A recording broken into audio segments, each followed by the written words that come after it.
دعا کیوں کی جائے جب اللہ میرے لیے جو کرتا ہے وہ بیسٹ ہی کرتا ہے. وہ تو میرا ویسے ہی وہ ہے سب سے زیادہ بڑا ہمدرد، سب سے زیادہ بڑا مددگار. تو وہ اگر میرے لیے کچھ چوز کر رہا ہے تو مطلب میں پھر کیوں دعا کروں؟ اس کا کیا فائدہ ہے؟ اور پھر اس کے ساتھ ساتھ یہ بھی سوال اٹھتا ہے کہ اچھا بھائی فلاں کی جو ان کو اللہ نہ کرے کینسر ہوا تھا، یا اللہ نہ کرے ان کے بچے کا ایکسیڈنٹ ہوا تھا، یا اللہ نہ کرے اللہ نہ کرے اینی تھنگ بیڈ ہے، تو انہوں نے اتنی ساری دعائیں کی، اتنا روئے تھے وہ لوگ، اور اتنے نیک ہیں اور اتنے پرہیزگار ہیں، اور ان کا تو بچہ ابھی تک ہاسپٹل میں پڑا ہوا ہے. تو پھر مطلب یہ کہ بھائی اگر آپ کو عبادت کرنی ہے، اگر آپ کو اللہ سے کلوز ہونا ہے تو آپ نماز پڑھیں مما. اس میں کیا مطلب واٹس دا پوائنٹ آف دعا، because it doesn't work any way. تو پھر اس کا کیا جواب ہوتا ہے؟ یہ ایک سوال تھا. بہت سے لوگوں کے ذہن میں یہ سوال چل رہا ہوتا ہے. سب سے پہلی بات، جو کچھ اللہ انسانوں کو دیتا ہے اس کو دینے کے لیے اللہ نے انسانوں کی دعا کو شرط نہیں بنایا ہے. یعنی اللہ اپنے باغی کو بھی دیے چلے جا رہا ہے، اللہ اپنے نہ ماننے والے پر بھی مہربان ہوئے چلے جا رہا ہے. تو اللہ نے جو کچھ انسانوں کو دیا ہے، اللہ نے یہ نہیں کہا ہے کہ تم مجھ سے دعا مانگو گے تو تمہیں دوں گا. آپ کو اللہ نے آنکھیں دی ہیں، ذہن دیا ہے، زندگی میں جو آسانیاں دی ہیں، جو نعمتیں دی ہیں، ہمیں جو کچھ اللہ نے عطا کیا ہے اس میں سے ہم نے مطلب 1% چیزوں کے لیے بھی دعا نہیں کی تھی. تو وہ بن مانگے دینے والی ذات ہے، اس کی شان عطا ہے وہ. میں اس کے بارے میں پہلے تو یہ چیز کلیئر کروں کہ اللہ بندوں پہ مہربان ہے، اور اس کا سب سے بڑا ثبوت یہ ہے کہ اللہ انسانوں کے اوپر بہت محبت کرتا ہے، ان کو بہت کچھ عطا کرتا ہے، ان کے اوپر اپنی نعمتیں دراز کرتا ہے، حتیٰ کہ ان لوگوں کے اوپر بھی اپنی نعمتیں عطا کرتا ہے جو اس کو نہیں مانتے. ان سے بھی وہ اللہ تعالیٰ ان کا رزق دیتا ہے، ان کے لیے آسانیاں کرتا ہے، ان کو بھی خوشیاں اور بہت کچھ انہیں دیتا ہے. یہ جو دعا کی بات ہے نا، اس میں بات یہ ہے کہ ہمارا اللہ کے بارے میں جو پرسیپشن ہے وہ جیسے جیسے ٹھیک ہونا شروع ہوتا ہے، ہمارے لیے وہ سارا عمل آسان ہو جاتا ہے جسے عبادت کہا جاتا ہے. اگر عبادت کے جتنے بھی اسالیب ہیں، عبادت کے جتنے بھی کہہ لیجئے جو فارمل عبادت کہہ لیں یا انفارمل طرز زندگی کہہ لیں، عبادت کے جتنے بھی میکینکس ہیں یا عبادت کے جتنے بھی پروٹوکولز ہیں یا عبادت کے جتنے بھی میتھڈالوجی یا جو بھی اس کی، چاہے وہ فارمل ہیں چاہے وہ زندگی کے اندر جو بھی ہم کر رہے ہیں، وہ جب ہم اللہ کو اس طرح جان لیتے ہیں اور پہچان لیتے ہیں جیسے کہ اسے جاننے اور پہچاننے کا حق ہے، تو جس چیز کو، جس اسٹرکچر اور جس فریم ورک کو عبادت کی صورت میں ہمیں انٹروڈیوس کیا گیا ہے نا کہ تم مجھ سے یہ کرو، تم میرے آگے جھکو، تم مجھ سے مانگو. یعنی پلانٹ ارتھ کے اوپر ایک جگہ میں نے اپنا کانکریٹ کا ایک ہاؤس بنا دیا ہے، تم اس کے گرد چکر لگاؤ. ٹھیک ہے، میں نے اپنے ریپریزنٹیٹیوز، اپنے پیغمبر اس علاقے میں بھیجے ہیں، اس علاقے کی تمہارے دل میں ایک قدر و منزلت پیدا ہو جائے. میں نے اپنا کلام تمہیں نازل کیا ہے، اس کلام کو کچھ لوگوں نے مطلب یعنی وہ پھر اللہ کے فضل اور اللہ کی توفیق سے پھر وہ ایک کتاب کی شکل میں، مطلب کہہ لیجئے کہ وہ اب ہمارے پاس ایک پرنٹڈ بک کی فارم میں موجود ہے. اس کے ساتھ ہمارا رشتہ، ہمارا تعلق اور ہماری ادب اور احترام کا کیا رویہ پیدا ہو جائے. یہ ساری چیزیں، اور پھر ہم جس طرح کی زندگی گزار رہے ہیں اس کے اندر ہم کس چیز سے بچیں، کس چیز کو کریں، یہ سارے رویے خود بخود ٹھیک ہونے لگتے ہیں جب ہمیں اللہ کی معرفت، یا معرفت ذرا مشکل لفظ ہے تو ہم آسان مطلب اللہ کو اس طرح پہچاننا شروع کرتے ہیں جیسا کہ اسے پہچاننا چاہیے. تو جب ہم اللہ کو اس طرح پہچاننا شروع کرتے ہیں جس طرح اسے پہچاننا چاہیے، تو پھر ہمارے بہت سارے ہمارے اندر سے وہ رویے، وہ مزاج، وہ اعمال وہ خود بخود پیدا ہوتے ہیں جن کو اس وقت ہم عبادت کے نام سے جانتے ہیں، اور وہ ساری چیزیں کرنا آسان ہو جاتا ہے. مطلب اگر کوئی انسان اللہ کو نہیں پہچانتا،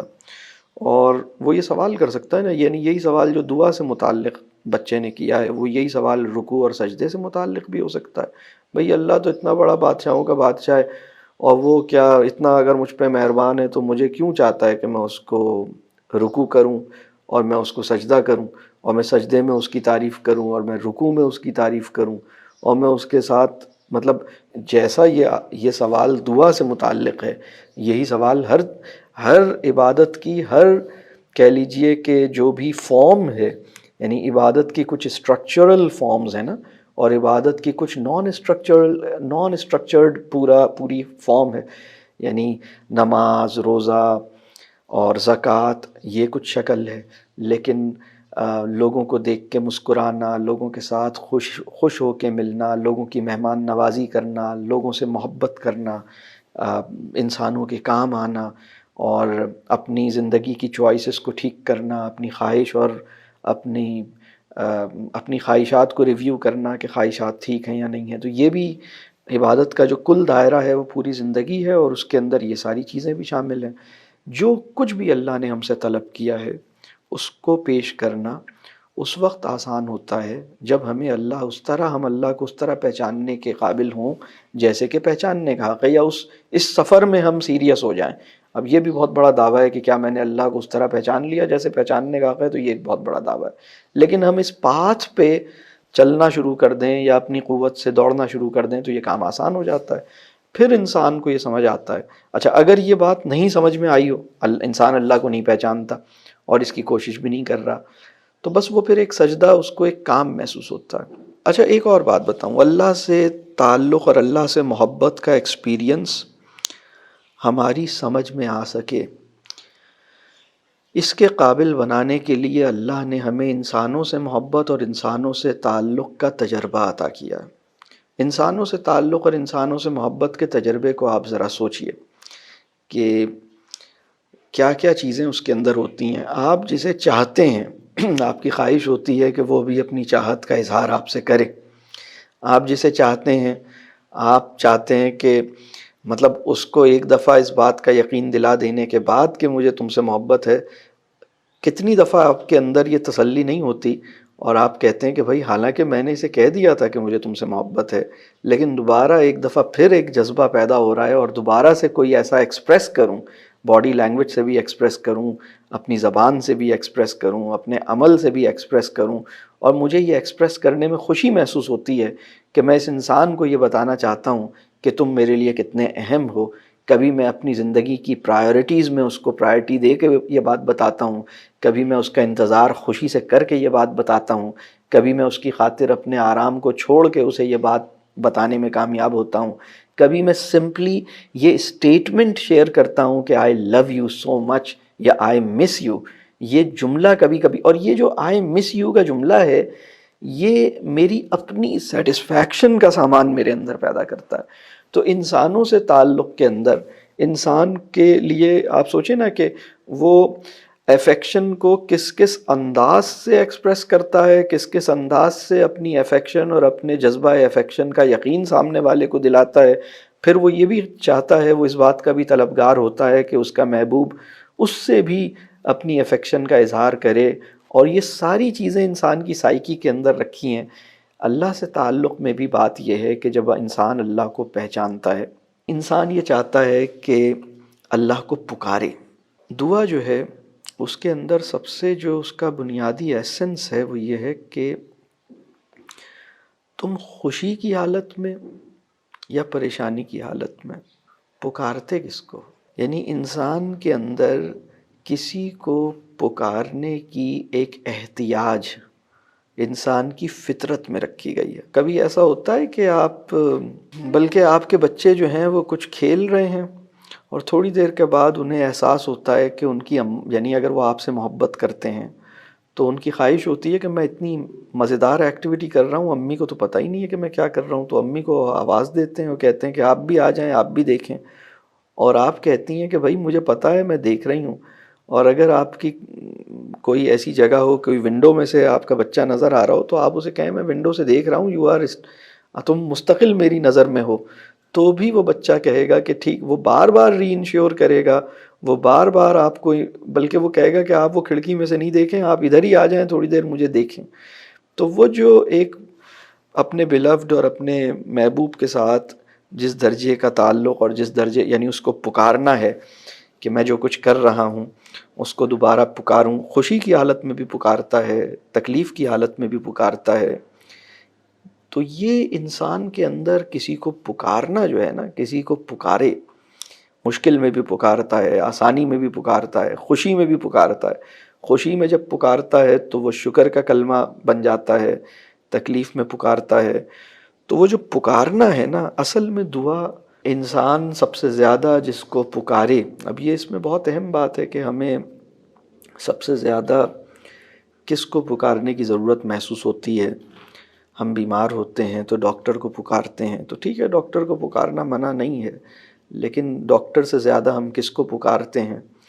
تو اللہ تو ٹھیک ہے، اللہ تو آپ کی پکار کا مطلب اللہ نے اپنی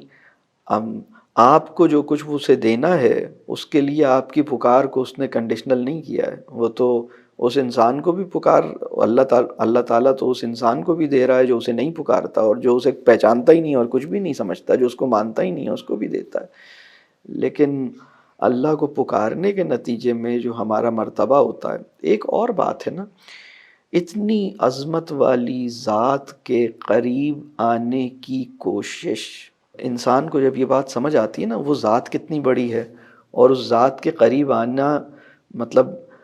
کیا مجھے اس ذات کے قریب آنے کی کوشش کرنی چاہیے یا نہیں کرنی چاہیے؟ اور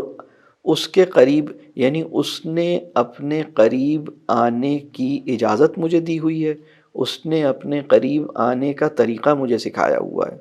تو اس کی مہربانی ہے. یعنی اب آپ تین باتیں سمجھ لیں.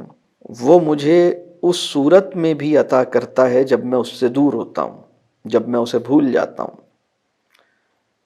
اس کی عطا میرے اس کے قرب کے ساتھ جڑی ہوئی نہیں ہے. اس نے تو بہت کچھ مجھے ویسے ہی عطا کیا ہوا ہے، لیکن جب میں اس سے اتنا دور ہوں اور وہ مجھے اتنا کچھ دے رہا ہے، جب میں اس کے قریب آؤں گا تو وہ میرے اوپر کتنی اس کی مطلب پھر میرے کتنے عیش ہوں گے جب میں اس کے قریب آؤں گا. اس نے اپنے آپ سے قریب کرنے کا طریقہ مجھے سکھایا ہوا ہے. اس نے مجھے اپنے آپ سے قریب ہونے کی اجازت مجھے دے رکھی ہے. اس نے اپنے آپ سے قریب آنے کا طریقہ مجھے بتایا ہوا ہے. اور اگر میں قریب نہ بھی آؤں تو بھی اس نے مجھے مطلب اپنی نعمتیں تو مجھ پر پھر بھی کھولی ہوئی ہیں. اور دوسری بات یہ کہ خود میری نفسیاتی ضرورت کیا ہے؟ میری نفسیاتی ضرورت یہ ہے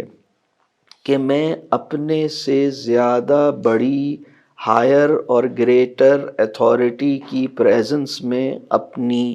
جو سینس آف سیکیورٹی ہے اس کو مینٹین کروں، مطلب میں سیکیور فیل کروں. تو اب میں ایک سوال کرتا ہوں، یہ سوال سوچئے گا.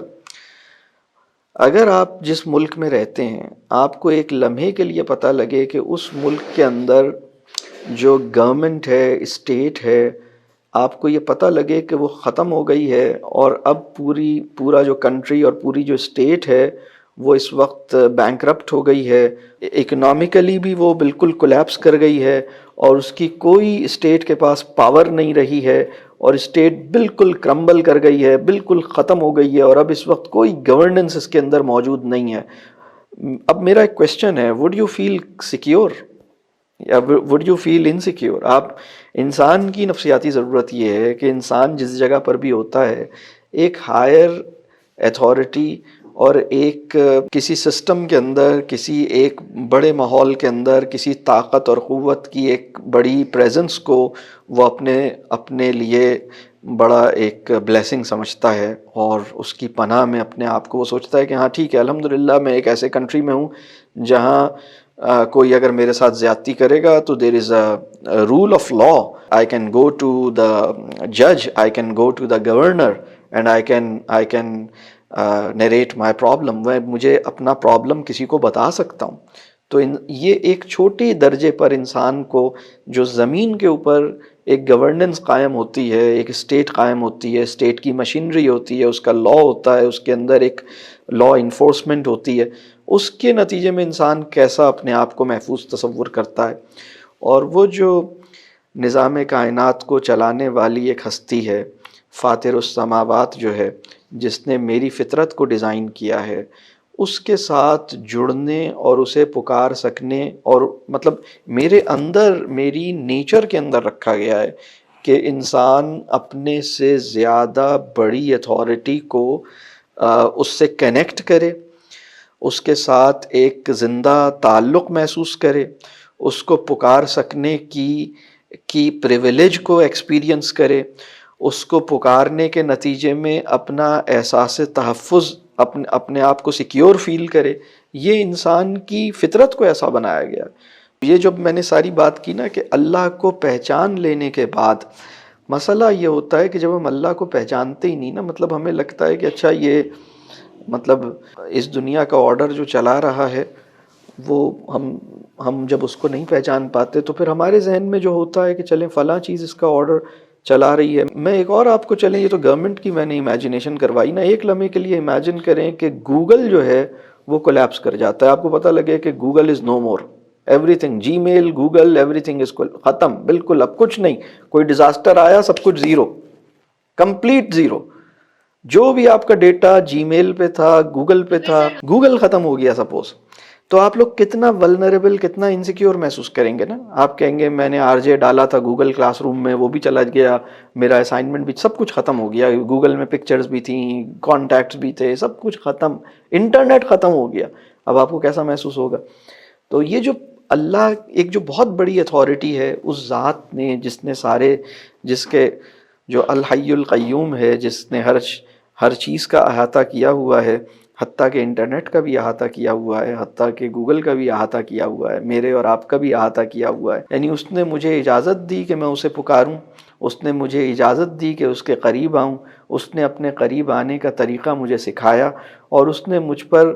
یعنی اس کی شان مہربانی یہ ہے کہ اگر میں اس کے قریب نہیں آتا اور اس کو بھول جاتا ہوں اور اس کا انکار کرتا ہوں، پھر بھی وہ مجھے آکسیجن بھی دیتا ہے، وہ مجھے روٹی بھی دیتا ہے، وہ مجھے پانی بھی دیتا ہے، اور وہ مجھے زندگی کی بہت ساری عیاشیاں کرنے دیتا ہے۔ یہ بہت بڑی بات ہے، یہ مطلب اب بھی اگر مجھے اس کی محبت کا یقین نہ ہو تو یہ بہت بڑی بات ہے۔ مطلب اگر آپ کسی ایسی آرگنائزیشن کو جانتے ہوں جس میں وہ امپلائیز جو کبھی کام کرنے آتے ہی نہ ہوں ان کو بھی پوری تنخواہ مل رہی ہو، اور جو لوگ آتے ہوں ان کو بھی تنخواہ مل رہی ہو، تو آپ کہیں گے یہ مطلب ایسا ہو ہی نہیں سکتا۔ اور پھر جب انسان اللہ کو پہچانتا ہے تو، اور پھر اپنی ذات کو پہچانتا ہے نا، اسے پتہ لگتا ہے کہ بھئی ہم غلام ہیں۔ اللہ نے پہلے ہمیں ہماری سینس آف آزادی ہم پر منکشف کی کہ تم آزاد ہو، اور پھر اس کے بعد اللہ نے یہ چاہا ہے کہ تم اپنی مرضی سے اپنے آپ کو میرے پاس غلام رکھوا لو، اور بلکہ اللہ تو اس سطح پر، یعنی اللہ اس سطح پر آ گیا ہے اپنے اور میرے تعلق کے ساتھ کہ وہ مجھے محسن کا ٹائٹل دے رہا ہے۔ آپ سوچیں نا کہ سارے خزانے اس کے پاس ہیں، اور وہ مجھے کہہ رہا ہے کہ ہم اپنے محسنوں کے ساتھ اچھا کرتے ہیں، کون ہے جو ہمیں قرضہ دے، کون ہے جو ہمارے اوپر، یعنی آپ امیجن کریں کہ غلام کو ایک بادشاہ کہہ رہا ہے، کہ غلام کو کہہ رہا ہے کہ آپ محسن ہیں، آپ محسنین میں سے ہیں، آپ مجھے قرضہ دے دیجئے، آپ مجھے بڑھ کر میں آپ کا قرضہ لوٹاؤں گا۔ آپ کہیں یار یہ کیسی ذات ہے، اسے کسی قرضے کی ضرورت نہیں ہے، میں اس پہ احسان کر ہی نہیں سکتا، یہ مجھے محسنین کہہ رہا ہے۔ کیا تھا وہ سورہ مرسلات میں کہ ہم محسنین، اِنَّا كَذَلِكَ نَجْزِي الْمُحْسِنِينَ، بے شک ہم تو یہی، مطلب ہم، اب آپ سوچئے کہ کون سی ذات کس کو، یعنی نہ صرف یہ کہ اس نے اپنے قریب آنے کی اجازت دی ہے، اس نے اپنے قریب آنے والوں کو اور اس طریقے کو فالو کر کے جو اس کے قریب آ رہے ہیں ان کو یہ ٹائٹل عطا کیا کہ رب کریم انہیں محسن کہہ رہا ہے۔ مطلب آپ سوچیں کہ کوئی معمولی بات نہیں ہے یہ۔ تو پکارنا جو ہے نا، وہ اللہ کو پکارنا ہماری ضرورت ہے۔ اب میں ایک اور بات اب آپ سے عرض کرتا ہوں۔ اب آپ ایک لمحے کے لیے سوچیں کہ وہ انسان جو اللہ سے دعا نہیں مانگ رہا، اردو کا ایک لفظ ہے استدعا، استدعا کے اندر جو لفظ ہے وہ دعا کا جو روٹ ہے وہ استدعا کے اندر ہے۔ دعا ایکچولی پکارنے کا عمل ہے۔ ہر وہ انسان جو اللہ کو نہیں پکارتا وہ کسی نہ کسی کو پکارتا ضرور ہے۔ دعا تو وہ بھی مانگتا ہے، بس وہ جس کو بڑا مانتا ہے اسی سے اپنی مشکل بیان کرتا ہے۔ میں آپ کو ایک بڑی دلچسپ بات بتاؤں، اگر آپ کسی ایسے ڈاکٹر کے پاس جائیں جس کو آپ کی ساری تکلیف آپ کے بتائے بغیر پتہ چل گئی ہے، آپ کی نفسیاتی ضرورت یہ ہے کہ آپ اپنی زبان سے ایک دفعہ اس کے سامنے بیان کریں کہ ڈاکٹر صاحب آپ کو پتا ہے مجھے یہ بھی ہوتا ہے. ڈاکٹر صاحب مسکرائیں, ڈاکٹر صاحب کہیں کہ ہاں مجھے پتا ہے تمہیں یہ ہوتا ہوگا, آئی نو. اب ڈاکٹر صاحب علم کل کے مالک نہیں ہیں, لیکن ڈاکٹر صاحب کے پاس جو تھوڑا سا علم ہے, ہی نوز کہ آپ کی بیماری کے اندر آپ کو یہ بھی ہو رہا ہے, یہ بھی ہو رہا ہے, یہ بھی ہو رہا ہے, یہاں بھی تکلیف, یہاں بھی تکلیف, یہاں بھی تکلیف. لیکن آپ کی نفسیاتی ضرورت کیا ہے کہ آپ ڈاکٹر صاحب کو پکاریں, اور اگر ڈاکٹر صاحب آپ کو یہ اجازت دے دیں کہ آپ اپنی تکلیف اپنی زبان سے بیان کر دیں. اب سوال یہ ہے کہ کیا ڈاکٹر صاحب کو نہیں پتا کہ آپ کو کیا کچھ ہو رہا ہے, لیکن آپ کی جو نفسیاتی ضرورت ہے کہ آپ اپنی تکلیف کا اپنی زبان سے اظہار کرتے ہیں اور ڈاکٹر صاحب کو پکارتے ہیں اور کہتے ہیں ڈاکٹر صاحب آپ کو پتا ہے مجھے یہاں یہ بھی ہو رہا ہے, مجھے یہاں یہ بھی ہو رہا ہے, اور مجھے یہاں ایسی تکلیف ہو رہی ہے, تو یو فیل گڈ کہ میں نے ڈاکٹر صاحب کو پکارا اور ڈاکٹر صاحب کو میں نے یہ بات بیان کی. اللہ سے تعلق میں اللہ ہم سے یہ چاہتا ہے کہ سب سے یعنی اللہ نے ہمیں یہ مطلب ٹھیک ہے ہم اپنی ضرورتوں کے لیے اپنے والدین, اپنے ڈاکٹر, اپنے دوستوں کو بھی آواز دے سکتے ہیں. ظاہر سی بات ہے کہ وہ تو ایک الگ کانٹیکسٹ ہے جس میں ہم انہیں آواز دیتے ہیں, لیکن ہماری جو سب سے بڑی ذات جو ہمارا ہر کام کرتی ہے, جس کی اجازت سے سارے کام ہوتے ہیں, اس کو پکارنا نہ بھولیں, سب سے زیادہ اسی کو پکاریں. تو یہ جو بات ہے یہ دعا یعنی دعا وہ چیز ہے کہ اصل میں تو میں اس ذات کو پکارتا ہوں اور مجھے خود اطمینان اور تسلی محسوس ہوتی ہے. اب آپ دیکھیے کہ ایک موقع پہ یہ سوال رسول اللہ صلی اللہ علیہ وسلم سے کسی نے کیا. رسول اللہ صلی اللہ علیہ وسلم اپنی مغفرت کی اتنی مطلب اپنی بخشش کی اور اپنی معافی کی دعائیں جس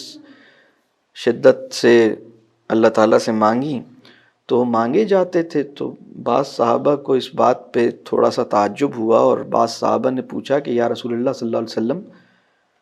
اللہ تو آپ پر مہربان ہے اور آپ کو تو مطلب آپ تو اللہ کے نبی ہیں, تو آپ مطلب اتنا کیوں مطلب آپ یہ والا جو سوال آیا ہے نا کہ بھائی وہ خود ہی کر دے گا آپ کو, بس جنت میں بھی داخل کر دے گا, آپ کیوں مطلب اور پھر شکر بھی کر رہے ہیں. نہ صرف اب یہ صرف دعائی کی بات نہیں ہے, اس میں شکر کی بھی بات ہے, استغفار کی بھی بات. آپ کو کیا ضرورت پڑی ہے کہ دن میں 100 بار استغفار کر رہے ہیں, اپنی مغفرت کی دعا کر رہے ہیں, اپنے لیے مانگ رہے ہیں, امت کے لیے چلیں امت کے لیے مانگ رہے ہیں, امت تو چلیں اس کے حالات ایسے ہیں, امت کے لیے مانگ رہے ہیں, اپنے لیے بھی آپ اتنی دعا کر رہے ہیں اور اتنی آپ. تو رسول اللہ صلی اللہ علیہ وسلم کا جو جواب ہے وہ سمجھنے والی بات ہے کہ مطلب چونکہ رسول اللہ صلی اللہ علیہ وسلم اللہ کو اس طرح پہچانتے تھے جس طرح پہچاننے کا حق ہے, اور اس کے نتیجے میں یہ رویہ ایک فطری نیچرل ایک ریفلیکس تھا, ایک نیچرل سمجھیے کہ ایک رسپانس تھا پورے وجود میں سے کہ جب اس ذات کی عظمت کو پہچان لیا ہے اور وہ ذات خود ہی میرے اوپر مہربان ہے, لیکن میرے اندر سے یہ بات اسے پکارنا جو ہے مطلب وہ میرے اندر سے خود بخود. یہ میری بات سمجھ رہی ہیں؟ دعا مانگنے سے آپ اپنا ہی بھلا کرتے ہیں, دعا مانگنے سے آپ اللہ کے اوپر کوئی احسان نہیں کرتے. مطلب اللہ بے نیاز ہے, اللہ الصمد. تو اللہ الصمد جو ہے اس نے اگر مجھے دعا کا طریقہ بھی سکھایا ہے, دعا کی اجازت بھی دی ہے, اور دعا مانگنے پر مجھے انعام اور اکرام اور اجر کا مستحق بھی بنایا ہے, یہ سب میری ہی بھلائی کے لیے کیا ہے. دعا میری نفسیاتی ضرورت بھی ہے, دعا میری مطلب میں اللہ کا محتاج ہوں, اللہ میرا محتاج نہیں ہے. ایکچولی پوری بات کا خلاصہ یہ ہے, بالکل ٹھیک بات. اس کو ذرا اس طرح سوچ لیجئے. میں اب ایک اور امیجنیشن آپ کو کرواتا ہوں دعا کے حق میں. فرض کیجئے کہ ذات باری تعالی اپنی مائٹ اور اپنی العزیز, اللہ العزیز ہے نا, زبردست, بہت مطلب اپنی اتنی قدرت, اتنا کبریائی, کائنات کا مالک, ساری چیزیں میری سب مطلب میری سب کچھ اس کے قبضے میں, اور وہ میرے اندر باہر سب جانتا ہے, میرے دل میں, میرے اوپر, میرے اندر باہر کیا ہو رہا ہے. اس نے مجھے سب کچھ اپنے بارے میں یہ ساری باتیں تو بیان کی ہوتی جو اس نے ہمیں بتائی ہیں, اور صرف دعا کی نعمت سے ہمیں محروم رکھا ہوتا. اس نے یہ بتایا ہی نہ ہوتا کہ میرے حق میں تم دعا بھی کر سکتے ہو, اور دعا کا طریقہ بھی نہ بتایا ہوتا. اور اپنے کلام میں جو جگہ جگہ دعائیں موجود ہیں, ربنا آتنا فی الدنیا, ربنا حب لنا, یا اور بہت ساری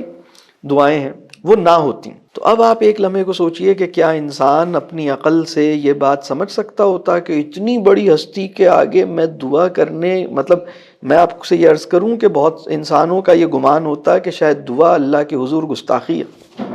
انسان اس جگہ کھڑا ہوتا اگر یہ بتایا ہی نہ جاتا، اور انسان اپنی عقل سے دعا کا کلمہ ایجاد نہیں کر سکتا تھا۔ یہ بات سمجھ آ رہی ہے؟ ابھی بھی انسانوں میں بہت سارے لوگ ایسے ہیں جو